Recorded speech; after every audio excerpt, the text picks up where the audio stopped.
India America വ്യാപാര ചർച്ച June 1 മുതൽ. വാർത്ത പ്രസാദ് തീയാടിക്കൽ. ന്യൂഡൽഹി. ഇന്ത്യയും അമേരിക്കയും തമ്മിലുള്ള ഇടക്കാല വ്യാപാര കരാറിനായുള്ള നിർണായക ചർച്ചകൾ ജൂൺ 1 മുതൽ ആരംഭിക്കും. ഇതിന്റെ ഭാഗമായി അമേരിക്കൻ പ്രതിനിധി സംഘം ഇന്ത്യ സന്ദർശിക്കുമെന്ന് റിപ്പോർട്ടുകൾ വ്യക്തമാക്കുന്നു. രണ്ടു രാജ്യങ്ങളും വ്യാപാരം, നിക്ഷേപം, കയറ്റുമതി, ഇറക്കുമതി മേഖലകളിലെ സഹകരണം ശക്തിപ്പെടുത്തുന്നതിനുള്ള സാധ്യതകളാണ് പ്രധാനമായും ചർച്ച ചെയ്യുക. കരാർ യാഥാർത്ഥ്യമായാൽ ഇരുരാജ്യങ്ങളുടെയും സാമ്പത്തിക ബന്ധം കൂടുതൽ ശക്തമാകുമെന്നാണ് വിലയിരുത്തൽ. ഇന്ത്യയും അമേരിക്കയും തമ്മിലുള്ള ഇടക്കാല വ്യാപാര കരാറിനായുള്ള നിർണായക ചർച്ചകൾ ജൂൺ 1 മുതൽ ആരംഭിക്കും.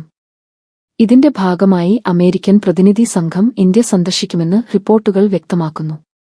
രണ്ടു രാജ്യങ്ങളും വ്യാപാരം, നിക്ഷേപം, കയറ്റുമതി, ഇറക്കുമതി മേഖലകളിലെ സഹകരണം ശക്തിപ്പെടുത്തുന്നതിനുള്ള സാധ്യതകളാണ് പ്രധാനമായും ചർച്ച ചെയ്യുക.